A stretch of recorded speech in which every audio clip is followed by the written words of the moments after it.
Manufacturing से, तो manufacturing problem हो गई। तो इनका बहुत बड़ा रोल नहीं है। एलोकेट कर रहे हो आप कोई भी फंड वगैरह, तो एलोकेशन प्रॉब्लम है। तो वो सारी चीज़ें बहुत मायने नहीं रखती कि भाई किस टाइप की प्रॉब्लम है, ये सब लिखने को नहीं आएगा आपको बस इक्वेशंस फॉर्म करनी आनी चाहिए। उसमें कुछ क्वेश्चंस और देख लेते हैं। एक क्वेश्चन हमने कल देखा था, वो एरोप्लेन वाला, वो क्वेश्चन था हमारा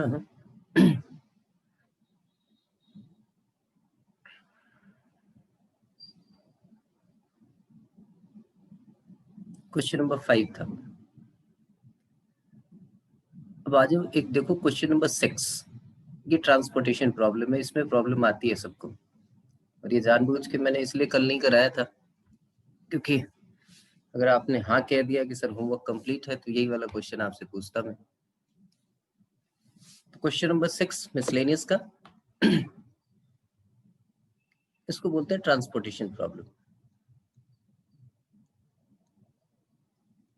क्वेश्चन नंबर 6, सब लोग क्वेश्चन एक बारी पढ़ लो, मैं तब तक डेटा यहाँ पे नोट करता हूँ।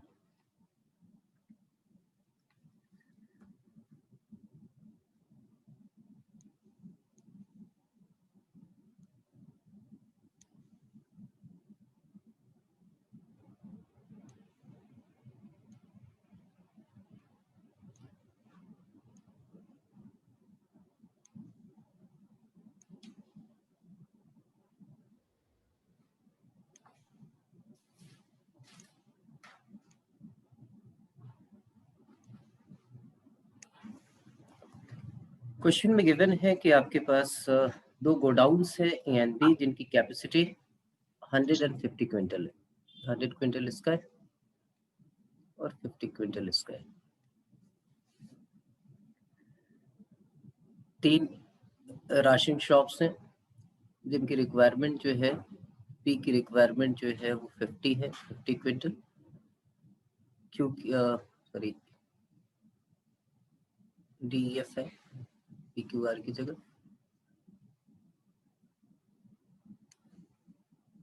ये डी है, ये ई है और ये एफ है, डी ई एफ। यहाँ पे भी ये डी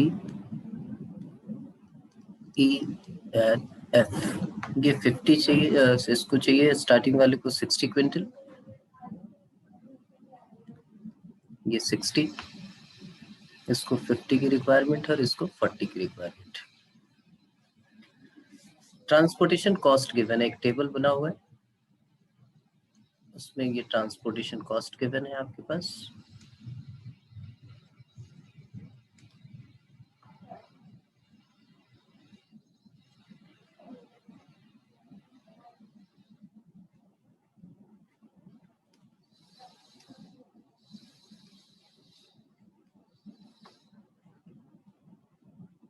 पर क्विंटल,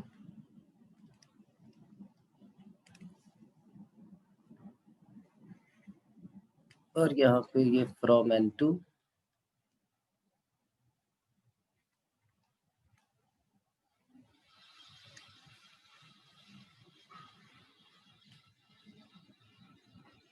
ये डी एफ है। यहाँ पे आपके पास ए एंड बी है, ये 6 rupees per quintal, 4 rupees per quintal, 6 4 3 2 2.5 and 3। और आपको ट्रांसपोर्टेशन कॉस्ट मिनिमम करना है, लिखा हुआ है कि कहाँ से कितना हम ऑब्जेक्ट मंगाए, किस डिपो से, किस प्रोपोर्शन में, कि ट्रांसपोर्टेशन कॉस्ट हमारी मिनिमम हो जाए। तो सबसे पहले देखो क्वेश्चन में क्या देखने वाली चीज है कि भाई टोटल प्रोडक्शन कितना है, 100 + 50 150, और रिक्वायरमेंट कितनी है, ये देखिए ये 150, मतलब जितना प्रोड्यूस हो रहा है उतना ही रिक्वायर्ड है। तो कहीं इसमें कोई सोचने की जरूरत नहीं होती, क्योंकि बिजनेस में आप देखोगे कि भाई होल्डिंग कॉस्ट भी होती है। आपने कोई सामान मंगाया और 1 महीने तक बिका नहीं, तो आप उस पे वो भी कॉस्ट डालोगे कि होल्ड करने में आपको जिस गोडाउन में आपने रखा है उसका कितना पेमेंट करना पड़ा, क्या है, या 2-4 बंदे वहाँ पे आपने उसको देखने के लिए रखा हुआ है, उसकी भी कॉस्टिंग उस पे ऐड हो जाती है। तो इस टाइप की सिचुएशन नहीं है, ये मैथमेटिकल प्रॉब्लम है, इसमें बहुत ज़्यादा इकोनॉमिक्स नहीं यूज कर रहे हैं। तो जितना डिमांड है उतनी ही सप्लाई है, तो हमें कोई प्रॉब्लम है नहीं इसमें। अब इसमें पहली प्रॉब्लम ये आती है कि भाई 2 से ज्यादा वेरिएबल, कल ही हमने डिस्कस किया था कि 2 से ज्यादा वेरिएबल जो है वो हम इंट्रोड्यूस नहीं कर सकते। अब 2 से ज्यादा वेरिएबल हम इंट्रोड्यूस नहीं कर सकते, तो हमारे पास क्या सिचुएशन है? हमारे पास सिचुएशन है कि भाई XYZ क्या लें हम। अगर डी ने X मंगाया, ई ने जो है आपके पास Y मंगाया और इसने Z मंगाया, ऐसी कोई सिचुएशन होगी XYZ वाली, तो फिर पंगा है कि भाई बी का क्या रहेगा। तो एक्स वाई अगर जेड ले लेंगे, अगर 3 वेरिएबल आपके पास अगर इक्वेशन आ गई तो 3 डायमेंशनल प्लेन चाहिए, जबकि ये सारे क्वेश्चन हमें 2D पे करने हैं। तो तीसरा वेरिएबल जो है वो हम इंट्रोड्यूस नहीं कर सकते, तो यहाँ से ये प्रॉब्लम स्टार्ट होती है। तो इसका सबसे अच्छा तरीका है कि देखिए क्या है, डी ने एक्स क्विंटल जो है वो मंगा लिया किससे, ए से। अब डी की टोटल रिक्वायरमेंट कितनी है, 60 क्विंटल की है, तो रिमेनिंग जो है वो कहाँ से वो मंगाएगा, वो बी से मंगाएगा। तो 60 माइनस एक्स यहाँ पे हमने इसके लिए लिख दिया, ठीक है। ई ने जो है वो वाई क्विंटल मंगा लिया ए से, और उसकी टोटल रिक्वायरमेंट जो है वो 50 है, 50 क्विंटल है, तो 50 माइनस वाई जो है वो इससे मंगा लेगा। अब ए के पास 100 क्विंटल है, तो एफ को वो अब दे सकता है 100 माइनस एक्स प्लस वाई, और एफ की टोटल रिक्वायरमेंट 40 है, तो आप क्या करोगे, 40 minus 100 minus x minus y, that means ये आपके पास कितना आ जाएगा, दैट इज ये प्लस हो जाएगा एक्स प्लस वाई माइनस 60।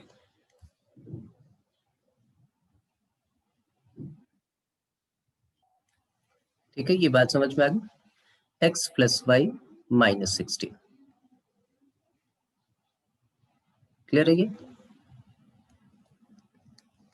अब हमें करना क्या है इसमें, हमें सबसे पहला काम करना है,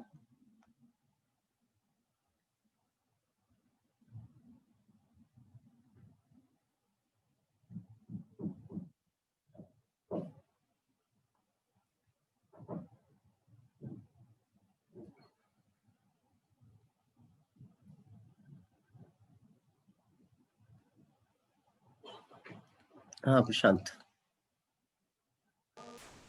सर इसके अंदर तो एक्स और वाई कैंसिल हो जाएंगे इस इक्वेशन में। तो कौन सी वाली क्वेश्चन में? नहीं, वो मैंने खुद बनाई है। हाँ एक्स वाई कैंसिल होगा, नहीं बताओ। नहीं, मैं खुद बनाई थी इक्वेशन कल तो। ठीक है, अब ये समझ में आ रहा है, यहाँ ये क्लियर है प्रशांत? ये सर क्लियर है, वो इक्वेशन खुद बनाई थी मैंने, वो गलत हो गई। अच्छा, तो देखिए ये आ गया। अब हमें ट्रांसपोर्टेशन कॉस्ट मिनिमम करनी है, तो हम बनाते हैं जेडमिन एक फंक्शन, और जेडमिन में क्या है, 6 रुपीज पर क्विंटल डी को लगता है, और डी ने कितना मंगाया एक्स से, ए से एक्स, तो 6 रुपीज उसको ट्रांसपोर्टेशन कॉस्ट लग गई होगी।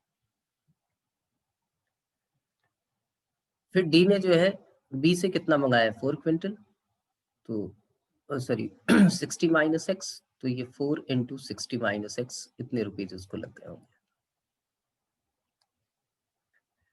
फिर बात करें ई की, 3 रुपीज पर क्विंटल लग रहा है, उसने वाई क्विंटल मंगाया, तो 3y plus 2 into 100 minus sorry 50 minus y, 2 into 50 minus Y,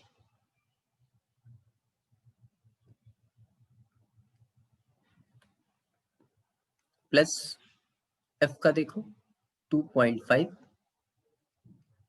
into 100 minus x minus y, और बी से जो उसने मंगाया है 3 into x plus y minus 60। अब इसको थोड़ा अरेंज कर लेते हैं, तो ये आ गया 6x plus 240 minus 4x plus 3y plus 100 minus 2y plus 25 minus 2.5x minus 2.5y plus 3x plus 3y minus 180। ये आ गया आपके पास।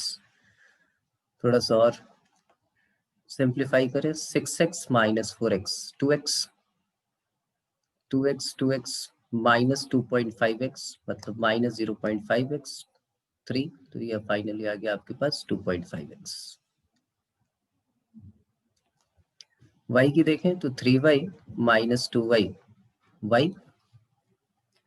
y minus 2.5 that means minus 1.5y और 3 है तो फाइनली हमारे पास कितना आ गया 1.5y। अब देखिए constant 240 plus 100 340 plus 25 340 plus 25 that is 365 और उसमें से 180 हमें माइनस करना है तो 180 हमने माइनस कर दिया, ये आ गया 5, यहाँ आ गया आपके पास 8 और ये 185।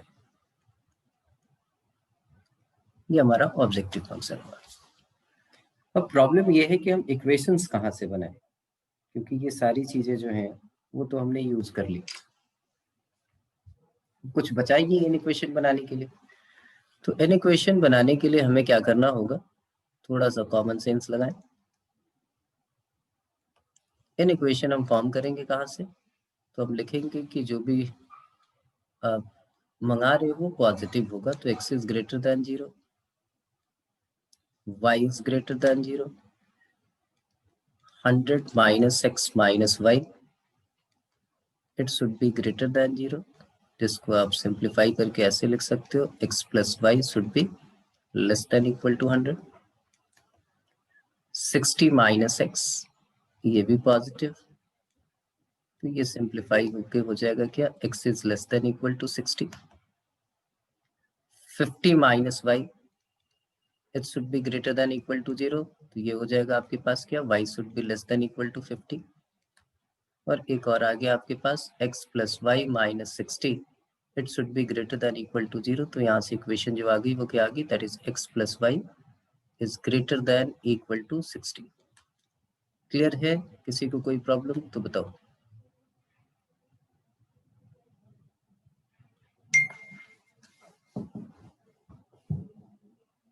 है कोई प्रॉब्लम? ठीक, अब इसको हमें क्या करना है, प्लॉट करना है। तो ये सारी इक्वेशन एक बार मैं लिख लेता हूँ इधर सेकंड वाले पेज पे। x is greater than equal to 0, y is greater than equal to 0, x plus y it should be less than equal to 100,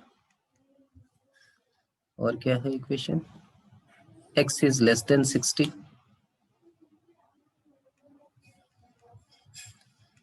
y is less than equal to 50 and x plus y it should be greater than equal to 60। यही है सारा। अब इसको हमें plot करना है। Plot करने के लिए आप देख रहे हो यहाँ पे इसका इंटरसेप्ट 100 आएगा, इसका इंटरसेप्ट 60 आएगा, तो 10 की स्केलिंग हम करेंगे यहाँ पे। तो हमने पहले ग्राफ बनाया और उस ग्राफ के ऊपर 10 की स्केलिंग कर लेंगे। ये लिखा हमने 10, 20, 30, 40, 40, 50, 60, 70, 80, 90 एंड 100। यहाँ पे हमें 100 तक जाना है। यहाँ पे ये 10, 20, 30, 40,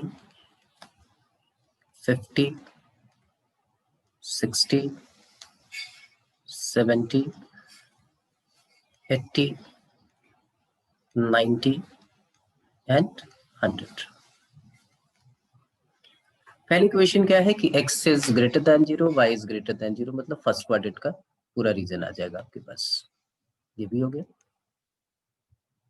इसके बाद हमें क्या करना है, दूसरे वाली इक्वेशन हमें ड्रॉ करनी है। तो 100 100 से पास करेगा, तो ये इक्वेशन आ गई हमारी।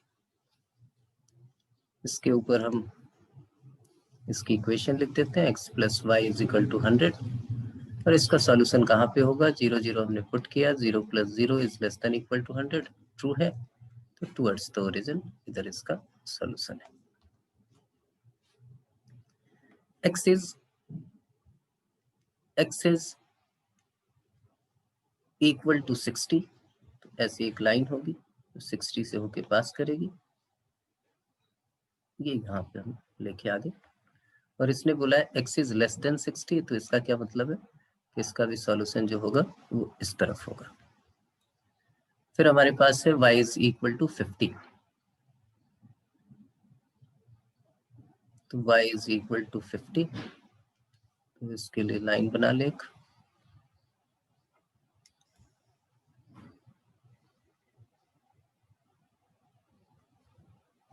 y इज इक्वल टू 50, और ये लेस देन की कंडीशन है, इसकी भी इक्वेशन लिख लेते हैं। y इज इक्वल टू 50, ये है हमारे पास x इज इक्वल टू 60, तो इसका भी लेस देन है, तो ये इस तरफ आएगा।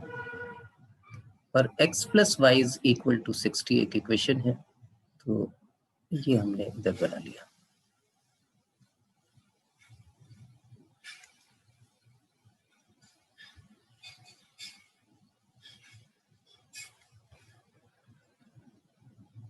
इसका सॉल्यूशन किधर है, तो यहाँ 0 0 अगर पुट करें तो 0 plus 0 is greater than equal to 60, false, तो फार फ्रॉम द ओरिजिन, ये यहाँ गया।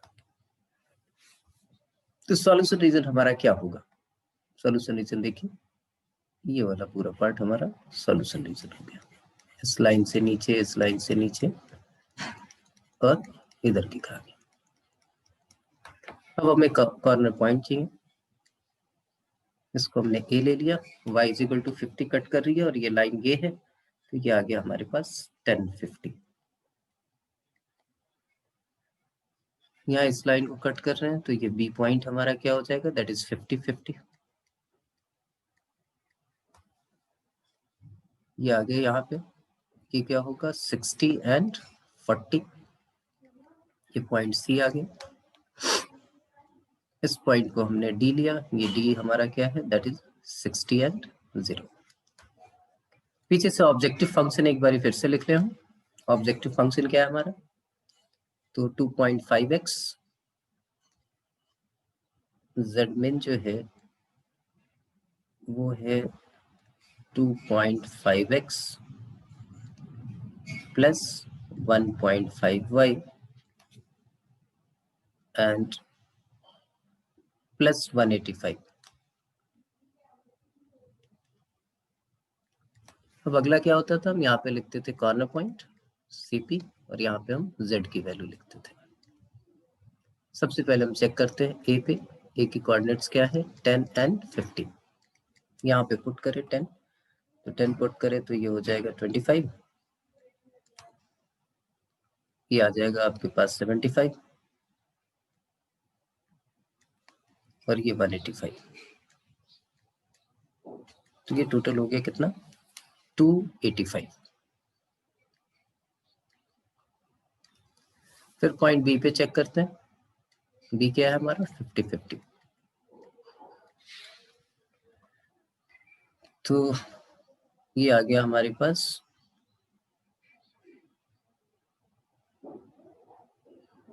125, ये आ गया 75, और ये 185, ये दोनों हो गए 200, 385।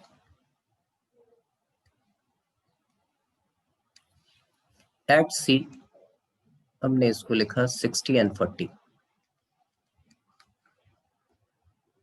तो सी की बात करें तो सी ये आ गया 90, सॉरी 60 एंड 40 है ना, तो ये आ गया 150,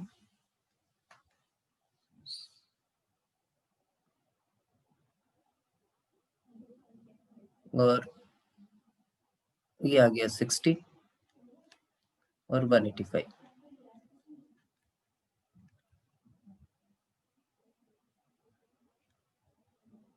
ये आ गया 395 एंड डी इज 60 0, तो ये आपके पास आ जाएगा 150।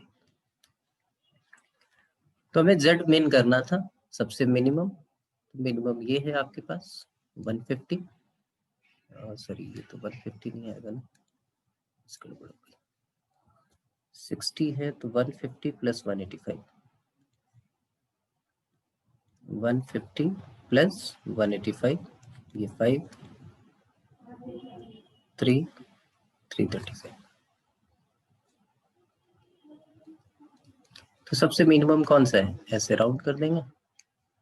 अब x की वैल्यू हमारे पास आ गई 50 और y की x की वैल्यू आ गई 10 और y की वैल्यू आ गई 50। तो अब सब आप दिखा दोगे भाई d कितना लेगा, d e और f a b से कितना मंगाएंगे। तो d का था हमारे पास, ये देखिए x एंड 60 माइनस x, तो 10 इधर से मंगा लिया तो 50 इधर से मंगाया होगा। इसका है 50 और इसकी रिक्वायरमेंट कितनी थी, 50 ही थी, तो यहाँ से ये 50 मंगाएगा और b से कुछ नहीं मंगाएगा। यहाँ से ये x प्लस 5 ये 40 मंगा लेगा और इसकी टोटल रिक्वायरमेंट कितनी थी c की, तो वो थी हमारे पास ये, तो यहाँ से वो 0 मंगाएगा। तो ये हमारे पास वो टेबल हो गया कि किस प्रोपोर्शन में आप मंगाओगे कि आपकी ट्रांसपोर्टेशन कॉस्ट जो है वो मिनिमम हो जाएगी। किसी को कोई प्रॉब्लम तो बताओ।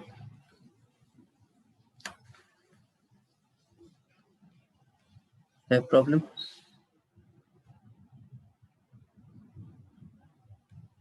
विकी राव, ये कौन है?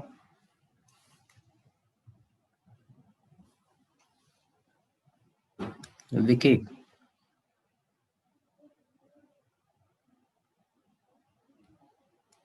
Siddharth, yes sir. क्लियर है? Yes sir. अनुजा, ये तो पता नहीं लैपटॉप पे। Aman Singh, yes sir. Yes sir. ठीक है। तो ये ट्रांसपोर्टेशन प्रॉब्लम आपकी समझ में आई। अब देखो एक क्वेश्चन नंबर 8 इसका, 8th क्वेश्चन।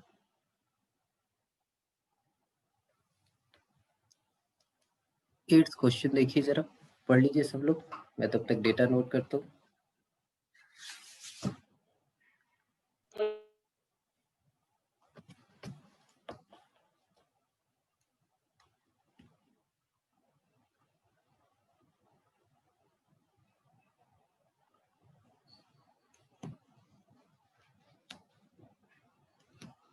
आ जाइए 8th क्वेश्चन पे।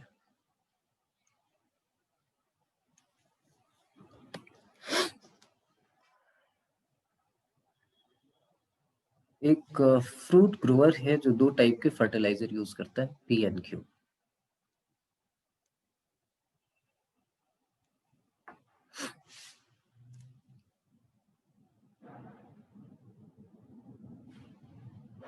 Amounts in kg of nitrogen,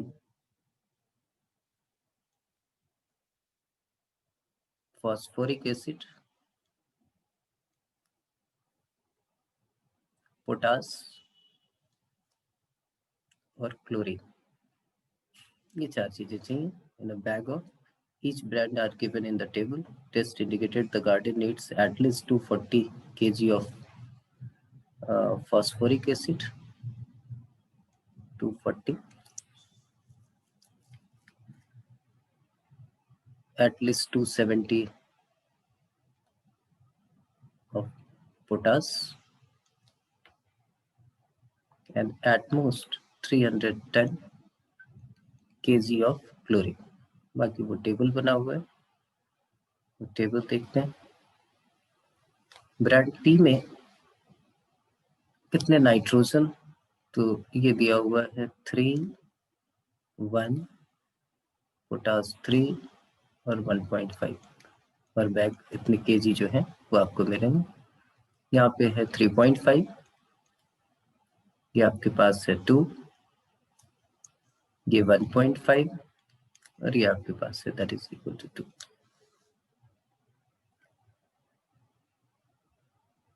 अब इस क्वेश्चन में उसने क्या बोला है कि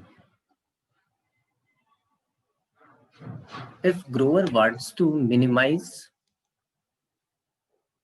the amount of nitrogen to the garden, how many bags of each brand should be used? Nitrogen के अमाउंट को आपको मिनिमाइज करना है। तो हमने मान लिया कि भाई x बैग हमने p के ले लिए और y बैग हमने q के ले लिए। हमें मिनिमाइज क्या करना है, तो सबसे पहले ऑब्जेक्टिव फंक्शन ही लिखा करोगे आप लोग। तो zmin हमें करना है और नाइट्रोजन मिनिमाइज करना है, that means 3x plus 3.5 y, ये हमारा ऑब्जेक्टिव फंक्शन हो गया। सब्जेक्ट टू जो इन इक्वेशंस होंगी उनमें देखिए, अगर x बैग लिया है तो नाइट्रोजन कितना मिल जाएगा उसको 3x kg, और q ब्रेड से कितना मिल जाएगा 3.5 इंटू y kg, और ये मिनिमम रिक्वायरमेंट इसकी कितनी है दैट इज 240। एटलीस्ट उसने बोला है 240 चाहिए। सेकंड वाले में देखिए क्या है 3x plus 1.5y, it should be greater than equal to 270। Third क्या है 1.5x plus 2y, it should be less than equal to 310। और बाकी की दो बातें कि x should be greater than equal to 0 and y should be greater than equal to 0, ये तो होगा ही क्योंकि बिजनेस प्रॉब्लम है, तो ये नेगेटिव तो हो नहीं सकते। तो ऐसा भी हो सकता है कि कोई पार्टिकुलर टाइप का चीज जो हो उसको मिनिमाइज करने को बोले। ऐसा ना हो कि भाई सारे केसेस में जो है वो मनी रिलेटेड बातें हो रही हैं कि भाई पैसा ही जो है वो हमें मैक्सिमाइज करना है या कॉस्ट मिनिमाइज करनी है, ये भी आ सकता है। तो एग्रीकल्चर से रिलेटेड भी प्रॉब्लम मिल सकती है। ये दोनों एक्सिस हमने बना ली। हमें नेगेटिव एक्सिस का तो काम है नहीं, तो वाई एक्सिस को हम थोड़ा इधर लेके आ जाते हैं। ठीक है, अब एक बारी मैं चाहूंगा कि आप लोग जो है इसको ड्रॉ करो, फिर मैं यहाँ पे ड्रॉ करूंगा, फिर हम डिस्कस कर लेंगे जो भी है सिचुएशन। ट्राई करो जरा सब लोग।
अनुजा,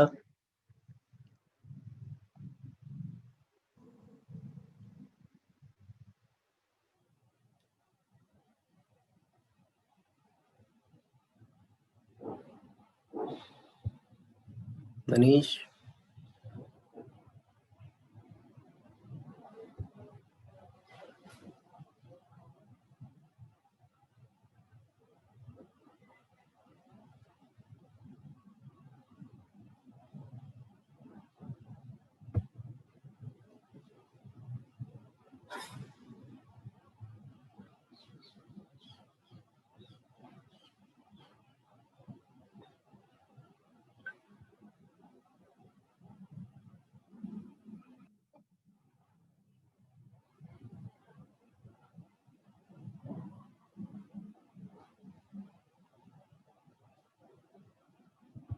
प्रशांत,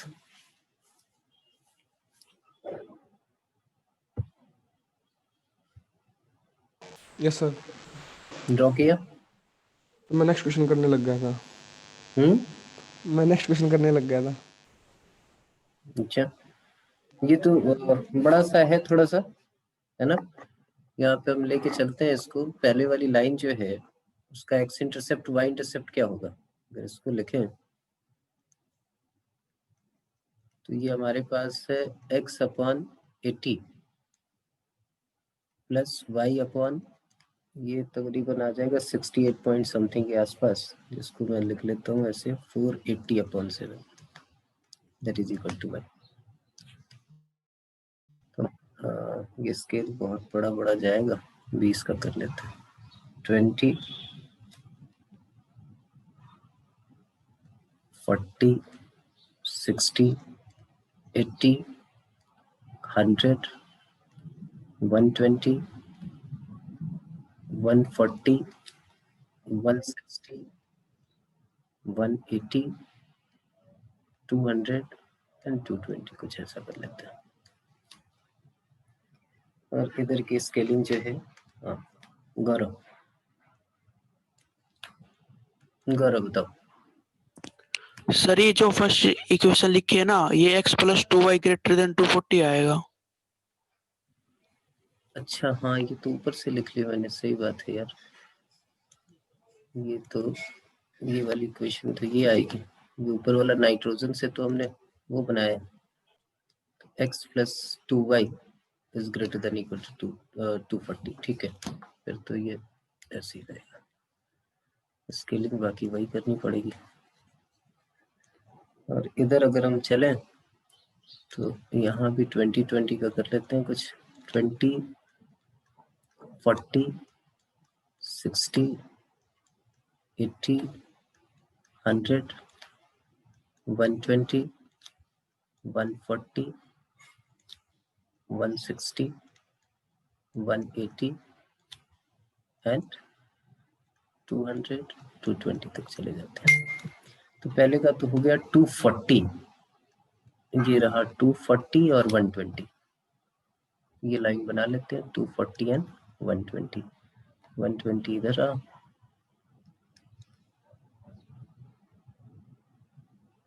एंड 240। इसके ऊपर इसकी इक्वेशन आ गई हमारे पास, क्या? x प्लस 2y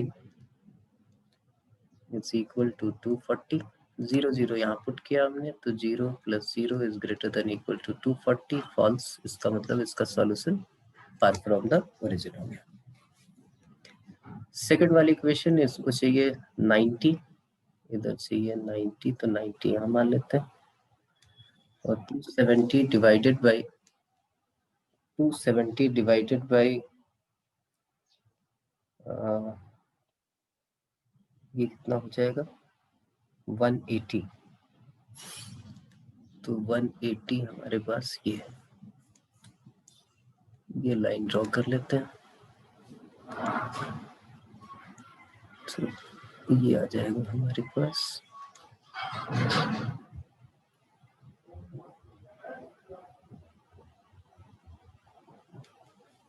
इसके ऊपर इसकी इक्वेशन लिख लें। इक्वेशन आ गई हमारी 3x plus 1.5y is equal to 270. यहाँ 0 0 पुट करते हैं, 0 plus 0 is greater than equal to 270. ये फॉल्स है तो इसका भी सॉल्यूशन ऊपर होगा, मतलब इससे भी ऊपर और इससे भी ऊपर। अभी तक का मामला ये चल रहा है।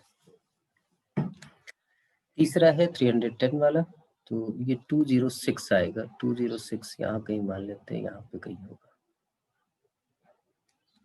ठीक है। ये पॉइंट है 620/3 और ये आ जाएगा 155, तो 50 हो गया। 50 55 यहाँ कहीं मान लेते हैं, तो ये आ गया 155। इसको भी हम कर लेते हैं।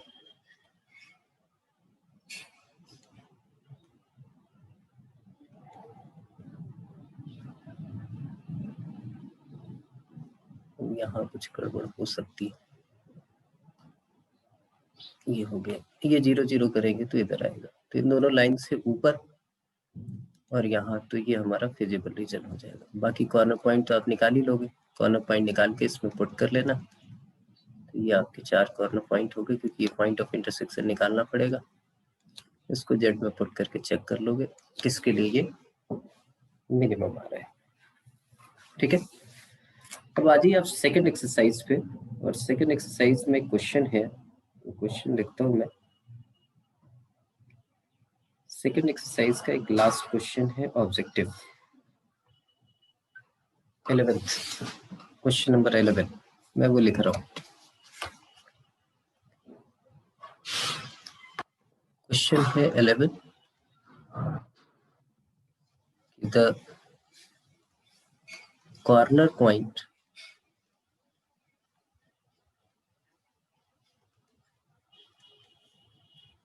the corner points of the visible regions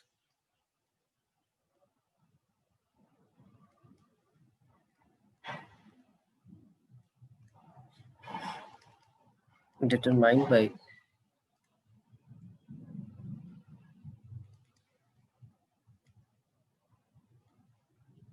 the following system of equation.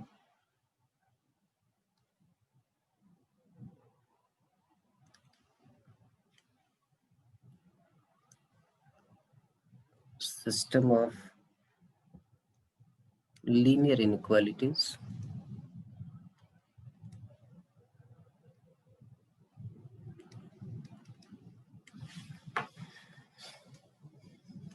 two x plus y is less than equal to 10, x plus 3y is less than equal to 15, x is greater than equal to 0, y is greater than equal to 0, are 0 0 5 0 3 4 0 5. Let z is equal to px plus qy, where p and q are greater than 0. उसने पूछा कि condition of p and q so that p and q is small p and small q, so that the maximum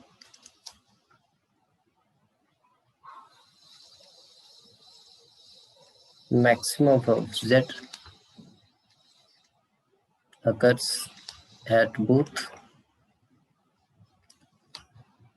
3 4 and 0 5. इस condition के लिए ऐसा होगा, तो ऐसा एक ऑब्जेक्टिव क्वेश्चन भी बन सकता है और उसमें आपसे ये पूछा जा सकता है। तो क्या करना चाहिए इसके लिए, क्या करें हम?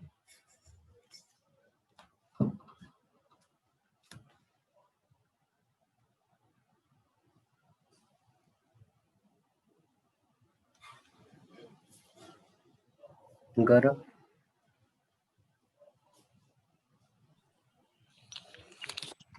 Yes sir. क्या करेंगे बताओ? आप बोलोगे सर इस पॉइंट पे और इस पॉइंट पे z की वैल्यू सेम होनी चाहिए, ये इनफाइनाइट सॉल्यूशन का केस हो गया, यही है ना? उसने बोला है कि 2 पॉइंट पे मैक्सिमम अकर कर रहा है, तो आपको क्या बताया गया था कि अगर 2 पॉइंट पे मैक्सिमम अकर करता है तो इसका मतलब क्या है कि उस लाइन के ऊपर जिसके ऊपर ये पॉइंट लाई कर रहा है 3-4 से लेके 0-5 तक वो सारे जो हैं उसके सॉल्यूशन होंगे। क्या हो सकता है ये दोनों अलग अलग पॉइंट पे लाई कर रहे हो, चेक कर लेते हैं।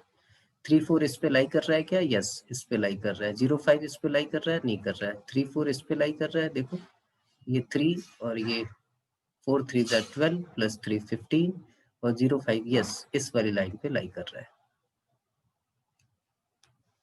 ठीक है जी।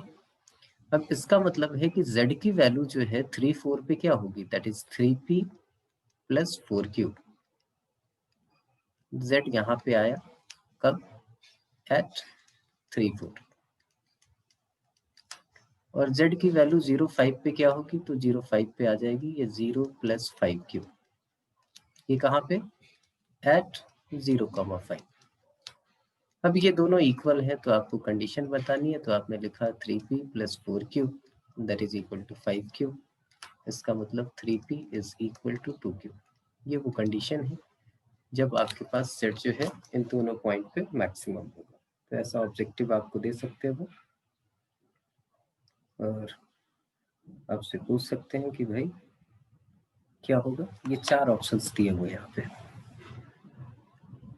एक ऑप्शन है p is equal to q, वो हमारा नहीं आया है।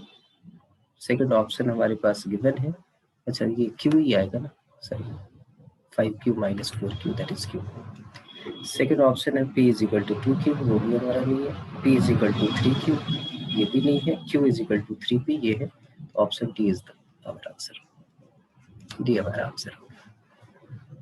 तो ये आपका लीनियर प्रोग्रामिंग कंप्लीट हो गया, कल कर लीजिएगा। मुझे नहीं लगता है जो अच्छे क्वेश्चन थे वो सारे मैंने डिस्कस कर ही दिए हैं, तो प्रॉब्लम नहीं आनी है। बस अनबाउंडेड रीजन का एक ख्याल रखोगे आप कि जब भी अनबाउंडेड रीजन हो तो आइसोलाइन आपको ड्रॉ करनी है, और वो लाइन जो होगी वो डॉटेड लाइन होगी। ये भी याद रखना कि जब ग्राफ पे आप ड्रॉ करोगे तो वो डॉटेड लाइन ड्रॉ करोगे, और डॉटेड लाइन ड्रॉ करके फिर वो देखोगे अगर फिजिबल रीजन के अंदर एंटर कर गया तो नो सॉल्यूशन, और सिर्फ उस कॉर्नर से होके पास किया तो वो जो सॉल्यूशन होगा वही आपका सॉल्यूशन। बाकी सारी चीजें हो गई है, तो आपके सिलेबस का सिर्फ 2 पार्ट अब बच गया, वो वेक्टर का scalar triple product and vector triple product, वो कल से स्टार्ट करेंगे। मुझे लगता है 2 दिन में आपका सिलेबस ही वाला कंप्लीट हो जाएगा। फिर जो भी टेस्ट आ रहे हैं उनकी रिवीजन और उनसे रिलेटेड जो भी टॉपिक्स आ रहे हैं उनको हम डेली किया करेंगे। ठीक है, फिर कल मिलते हैं आप लोगों से।